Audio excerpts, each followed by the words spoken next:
Hello friends, कैसे हैं आप सब। उम्मीद करता हूँ आप सब बहुत अच्छे होंगे और अपनी पढ़ाई भी सही से कर रहे होंगे। पेट की परीक्षा बहुत ही नज़दीक है, कुछ ही दिन बचे हैं, 4 से 5 दिन बचे हैं बस। तो आप और जो कि मैंने मुग़ल साम्राज्य नहीं कराया है, तो मैं आज इस सेशन में मुग़ल साम्राज्य करा दूंगा। ठीक है, तो आज के इस सेशन को एंड तक ज़रूर देखना और यहाँ से क्वेश्चन बनेगा। देखिए, इंपॉर्टेंट फैक्ट को मैं अंडरलाइन करता रहूँगा। चलिए स्टार्ट करते हैं। मुग़ल साम्राज्य की स्थापना बाबर ने की थी। इसका पूरा नाम जहीरुद्दीन मोहम्मद बाबर था। इसका जन्म 14 फरवरी 1483 में फरगना में हुआ था। 1520-21 बाबर भेरा सितालकोट को जीत लिया था। जैसे बाबर ने भेरा के किले पर आक्रमण के समय सर्वप्रथम बारूद का प्रयोग किया था। ठीक है, तो इसे पूछ सकता है बारूद का सर्वप्रथम कब किया था, तो भेरा के आक्रमण के समय। और इस युद्ध में बाबर ने तुगलकामा पद्धति का प्रयोग किया। ठीक है, ये भी चीज़ आपकी इम्पोर्टेंट है। आगे चलते हैं। गज ए बाबरी नामक पैमाने का प्रयोग सड़क मापने के लिए किया जाता है। इम्पोर्टेंट फैक्ट है, गज ए बाबरी किसका प्रयोग किया जाता था। अब यहाँ पे देखिए, बाबर द्वारा लड़े गए प्रमुख युद्ध। पानीपत का प्रथम युद्ध 21 अप्रैल 1526। खानवा का युद्ध 16 मार्च 1527। चंदेरी का युद्ध 29 जनवरी 1528। घाघरा का युद्ध 5 मई 1529। और इसकी ट्रक क्या है? इसकी ट्रक है पानी खाकर चली घूमने। पानी खाकर चली घूमने। पैसे पानीपत, घैसे खानवा, जैसे चंदेरी, घैसे घाघरा। ठीक है, पानी खाकर चली घूमने। आगे चलते हैं। शेरशाह सूरी के समय भूमि माप के लिए सिकंदरी गज का प्रयोग होता था। किसके समय में होता था सिकंदरी गज का? शेरशाह सूरी के समय में। आगे चलते हैं। कालिंजर पर आक्रमण के समय उक्का नामक अग्नेय शस्त्र चलाते समय शेरशाह सूरी बुरी तरह घायल हो गए और 1545 में उसकी मृत्यु हो गई। तो उसकी मृत्यु कब हुई थी? 1545 में, ये याद रखना है। शेरशाह सूरी 1540 बिलग्राम कन्नौज के युद्ध में हुमायूं को हराने के बाद 67 साल की उम्र में दिल्ली की गद्दी पर बैठा। ठीक है, शेरशाह सूरी ने सासाराम में स्वयं का मकबरा बनवाया। शेरशाह ने सिंधु नदी से लेकर बंगाल तक आने वाले ग्रांड ट्रंक रोड का निर्माण कराया। हुमायूं 30 दिसंबर 1530 में दिल्ली का सम्राट बना। उसने दीनपना नामक नगर की स्थापना की। तो दीनपना नामक नगर की स्थापना किसने की थी? हुमायूं ने। ठीक है, ये याद रखना है। और सबसे इम्पोर्टेंट चीज़ है, शेरशाह सूरी ने सिंधु से लेकर बंगाल तक आने वाले ग्रांड ट्रंक रोड का निर्माण करवाया। तो इम्पोर्टेंट, सबसे ज़्यादा इम्पोर्टेंट है कि ग्रांड ट्रंक रोड किसने बनवाया। तो ये पेट की परीक्षा में पूछा भी गया है और इम्पोर्टेंट क्वेश्चन है। आगे चलते हैं। 29 जून 1539 में चौसा के युद्ध में बुरी तरह से पराजित हो गया हुमायूं। कन्नौज के युद्ध में पराजय के बाद हुमायूं अपनी जान बचा के ईरान की तरफ पलायन कर गया। हुमायूं ने अपने भाई हिंदाल के आध्यात्मिक गुरु मीर अली की पुत्री हमीदा बानो बेगम से विवाह किया। ठीक है, तो अगर पूछ ले कि हुमायूं की पत्नी का नाम क्या है, तो आप हमीदा बानो बेगम बता देंगे, जिन्होंने अकबर को जन्म दिया था। ठीक है, तो अकबर किसका बेटा था? हुमायूं का। तो इन्होंने किसको जन्म दिया था? इसकी पत्नी ने। और इसका बाप कौन था? हुमायूं था, अकबर का बाप। तो अगर हुमायूं की पत्नी पूछे तो हमीदा बानो बेगम, और पिता पूछे, हुमायूं की पत्नी पूछे तो हमीदा बानो बेगम, और अकबर का पिता पूछे तो हुमायूं। ठीक है। 23 जुलाई 1555 में सरहिंद के युद्ध के पश्चात हुमायूं पुनः दिल्ली की गद्दी पर बैठा। हुमायूं की बहन गुलबदन बेगम ने हुमायूंनामा की रचना की। तो इम्पोर्टेंट फैक्ट है कि हुमायूंनामा की रचना किसने की थी? गुलबदन बेगम ने। और कौन थी ये? इसकी बहन थी। ठीक है, आगे चलते हैं। दीनपना भवन में स्थित पुस्तकालय की सीढ़ियों से गिरकर दीनपना भवन में स्थित पुस्तकालय की सीढ़ियों से गिरकर जनवरी 1526 में हुमायूं की मृत्यु हो गई। तो हुमायूं की मृत्यु कब हो गई? 1556 में। अकबर का जन्म 15 अक्टूबर 1542 को अमरकोट के राणा बीरसाल के महल में हुआ था। ठीक है, तो अब अकबर का जन्म कहाँ पर हुआ था? अमरकोट में हुआ था। बस यही पूछेगा कि अकबर का जन्म कहाँ हुआ था, सन शायद नहीं पूछेगा, पैट की परीक्षा में तो नहीं पूछेगा। ठीक है, आगे चलते हैं। 10 फरवरी 1556 में कालौर में मात्र 13 साल की उम्र में दिल्ली के बादशाह बने। कौन? अकबर। इसके संरक्षक बैरम खां थे। तो सबसे ज़्यादा इम्पोर्टेंट चीज़ यही है कि अकबर के संरक्षक कौन थे, तो आपको बता देना बैरम खां थे। और कितने साल की उम्र में बना? 13 साल की उम्र में ये बादशाह बने। और कहाँ पर इसका जो राज्याभिषेक का हुआ था? कालानौर में। अकबर ने अपना पहला आक्रमण 1561 ई में मालवा पर किया था। कब किया था? मालवा पर 1561 ई में। इसने गुजरात अभियान के समय सर्वप्रथम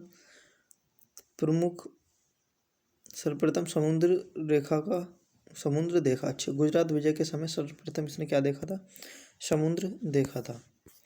गुजरात विजय के उपलक्ष्य में फतेहपुर सीकरी में बुलंद दरवाजे का निर्माण कराया। तो अगर ये पूछ लेगा बुलंद दरवाजे का निर्माण किसने कराया, तो आप बताएंगे कि बुलंद दरवाजे का निर्माण अकबर ने कराया था। ठीक है, तो बुलंद दरवाजे का निर्माण किसने कराया था? अकबर ने कराया था। चलते हैं आगे। अकबर के क्या क्या कार्य हैं ये भी देख लेते हैं।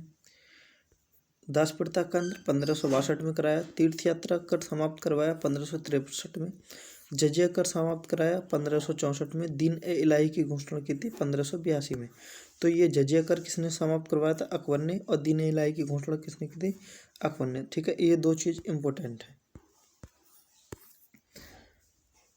आगे देखते हैं। अकबर के समय टोडरमल द्वारा 1580 में देसाला बंदोबस्त लागू की गई।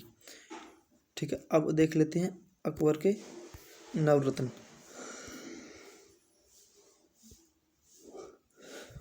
देखिए, जो नवरत्न थे वो अकबर के ही दरबार में रहते थे। तो इसमें पहले थे तानसेन, बीरबल, अब्बुल फजल, अब्दुल रहीम खान खाना, मान सिंह तोमर, राजा टोडरमल, फैजी, हकीम हुकास, मुल्ला दो प्याजा।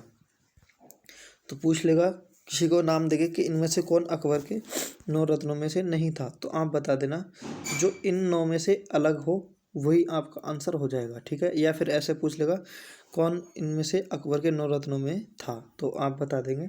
जैसे तानसेन मिल जाए तो तानसेन लगा देंगे, बीरबल मिल जाए बीरबल लगा देंगे। ठीक है, जो भी इन 9 में से मिल जाए। तो एक बार मैं इन 9 को 9 रिपीट कर देता हूँ। तानसेन, बीरबल, अबुल फजल, रहीम खान खाना, अब्दुल रहीम खान खाना, मान सिंह तोमर और राजा टोडरमल, फैजी, हकीम हुकास, मुल्ला दो प्याजा। ठीक है, ये इसके 9 रत्न थे। अकबर की मृत्यु 16 अक्टूबर 1605। अकबर की मृत्यु कब हुई? 16 अक्टूबर 1605 में हुई थी।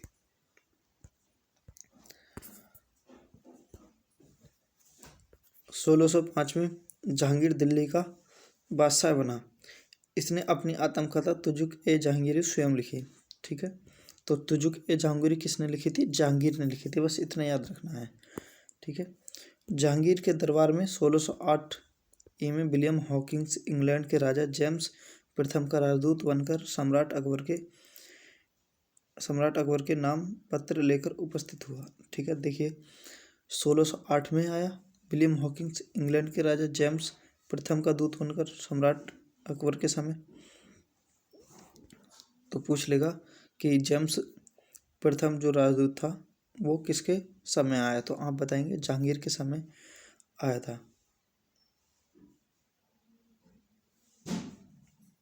इंग्लैंड के सम्राट ने सर टॉमस रो को अपना दूत बनाकर जहांगीर के दरबार में भेजा। तो इंग्लैंड के सम्राट ने अपना दूत बनाकर किसके दरबार में भेजा? जहांगीर के दरबार में भेजा। इसकी पत्नी नूरजहाँ थी, जिसका प्रशासन पर अत्यधिक प्रभाव था। ठीक है, तो जहांगीर की पत्नी कौन थी? नूरजहाँ थी। नूरजहाँ के पिता एतमाउद्दौला माता अस्मता बेगम और भाई आसफ खां। नूरजहाँ ने इत्र बनाने की कला का इजाद किया था। अब यहाँ पे देखते हैं, जहांगीर ने निसार नामक सिक्के का प्रचलन कराया था। जहांगीर द्वारा सिक्कों के 5 गुरु अर्जुन देव को शहजादे खुसरो की सहायता करने के लिए फांसी दे दी। तो जहांगीर ने किसको फांसी दे दी थी? सिक्कों के 5वें गुरु अर्जुन देव को, ठीक है। शहजादे खुसरो खां की सहायता कर दी थी उन्होंने, तो इसलिए उनको फांसी दे दी थी। आगे देखते हैं, शाहजहां सन 1628 में दिल्ली के राज सिंहासन पर बैठा। इसके काल का स्थापत्य काल स्वर्ण युग माना जाता है। इस स्थापत्य कला का स्वर्ण युग माना जाता है। तो इम्पोर्टेंट क्वेश्चन कैसे बनेगा कि स्थापत्य कला का स्वर्ण युग किस काल को माना जाता है? तो शाहजहां का काल, ठीक है। तो शाहजहां का काल माना जाता है, ठीक है। आगे देखते हैं, मयूर सिंहासन का निर्माण शाहजहां ने करवाया था। तो इम्पोर्टेंट है ये कि मयूर सिंहासन का निर्माण किसने कराया था? शाहजहां ने। इसके दरबार में चित्रकार मोहम्मद फ़कीर और मीर हासिम थे। तो पूछ लेता है, इसके दरबार में चित्रकार कौन थे? मोहम्मद फ़कीर और मीर हासिम थे। शाहजहां ने दिल्ली में शाहजहानाबाद नगर की स्थापना की और अपनी राजधानी आगरा से दिल्ली स्थानांतरित की। शाहजहां द्वारा आगरा में मोती मस्जिद एवं दिल्ली में जामा मस्जिद व लाल किले का निर्माण कराया। अपनी बेगम मुमताज़ महल की याद में आगरा में ताजमहल बनवाया। तो आगरा का ताजमहल किसने बनवाया था? शाहजहां ने, ठीक है। बस इतना रखना। और मोती मस्जिद आगरा में किसने बनवाई? शाहजहां ने बनवाई, ठीक है। तो इतना चीज़ें आप याद रखेंगे और आगे चलते हैं। ये चीज़ें फैक्ट पूछे ही जाएंगे, जो नॉर्मल फैक्ट हैं वही पूछे जाएंगे, ज़्यादा टेढ़ा मेढ़ा ज़्यादा गहराई से वहाँ पे नहीं पूछेगा। शाहजहां के 4 पुत्र थे, दारा शिकोह, शाह शुजा, औरंगजेब व मुराद। दारा शिकोह ने उपनिषदों का फारसी में अनुवाद किया है। तो यहाँ से याद रखना कि उपनिषदों को फारसी में अनुवाद किसने कराया? दारा शिकोह ने किया था। शाहजहां द्वारा 1636 से 37 में सिजदा प्रथा के स्थान पर चाहर तस्लीम प्रथा प्रारंभ की थी। तो सिजदा प्रथा थी जो सिजदा प्रथा पता क्या थी? लेटकर सम्राट के सामने पेट के बल लेटकर उसके नमस्कार करना या सम्मान करना, ये प्रथा थी, ठीक है। तो इसके स्थान पर उसने 4 तस्लीम प्रथा प्रारंभ की थी, ठीक है। आगे चलते हैं। औरंगजेब का जन्म 3 अक्टूबर 1618 ई में उज्जैन के निकट दोहद नामक स्थान पर हुआ था। वह 1658 ई में आलमगीर के नाम से सिंहासन पर बैठा। इसने उलेमा वर्ग की सलाह पर इस्लामी परंपरा के अनुसार शासन किया। तो आगे देखते हैं, अपने चारित्रिक गुणों के कारण औरंगजेब को जिंदा पीर कहा जाता। तो पूछ लेता है, जिंदा पीर किसे कहा जाता है? पैट 2021 का क्वेश्चन है। जिंदा पीर कहा जाता है किसको? औरंगजेब को। 1663 में सती प्रथा पर प्रतिबंध लगाया। तो 1663 में सती प्रथा पर किसने प्रतिबंध लगाया था? औरंगजेब ने। हिंदू पर तीर्थ यात्रा कर को 1699 और जजिया कर को पुनः लागू कर दिया था, ठीक है। तो इसने तीर्थ यात्रा कर और जजिया कर दोनों को लागू कर दिया था। औरंगजेब ने 1679 में औरंगाबाद में अपनी बेगम रबिया बेगम की याद में बीबी का मकबरा बनवाया था। तो ये पूछ लेगा कि बीबी का मकबरा किसने बनवाया था? ये बनवाया था औरंगजेब ने। किसकी याद में? रबिया बेग में अपनी बेगम रबिया बेगम की याद में इसने बीबी का मकबरा बनवाया था। और कहाँ पे है बीबी का मकबरा? औरंगाबाद में, ठीक है। अगर ये पूछ ले कि बीबी का मकबरा कहाँ पर है? औरंगाबाद में। और बीबी के मकबरे को ताजमहल की फूहड़ नकल भी कहते हैं। इतनी भी फैक्ट आप याद रखेंगे। औरंगजेब ने बीजापुर और गोलकोंडा को मुगल साम्राज्य में मिला लिया। तो अगर ये पूछे कि कौन से शासक ने मुगल साम्राज्य में बीजापुर और गोलकोंडा को मिला लिया, तो आप बताएंगे औरंगजेब ने। नवरोज झरोखा दर्शन तुलादान प्रथा पर प्रतिबंध लगा दिया। नवरोज झरोखा दर्शन, देखिए जो भी ये पारसियों को त्यौहार है, नवरोज झरोखा दर्शन तुलादान आदि पर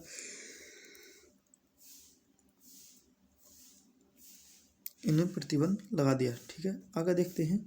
औरंगजेब की मृत्यु 20 फरवरी 1707 ई में हुई थी। मुगल काल गुजरात विदेशी वस्तुओं का प्रवेश द्वार था। मुगल काल में जो गुजरात था वो विदेशी वस्तुओं का प्रवेश द्वार था। वहाँ से भारत को सूत्री और रेशमी वस्त्र निर्यात होता था। ठीक है, स्थायी सेना होती थी जिसे नगद वेतन प्रदान किया जाता था। और 1651 में शाहजहां द्वारा समुद्री जहाज़ों के निर्माण का कार्य प्रारंभ किया गया था। जल सेना के प्रधान में जल सेना के प्रधान को मीर ए वहल कहा जाता था। वाकिया नवीस गुप्तचर पत्र का लेखन कार्य करता था। मीर अधीस शाही तोपखाने का प्रधान होता था। हुमायूं के मकबरे का निर्माण हमीदा बानो बेगम ने कराया था। तो हुमायूं के मकबरे का निर्माण किसने कराया था? हमीदा बानो बेगम ने कराया था। इम्पोर्टेंट चीज़ें हैं। और ठीक है, आगे देखते हैं। ताजमहल का डिजाइन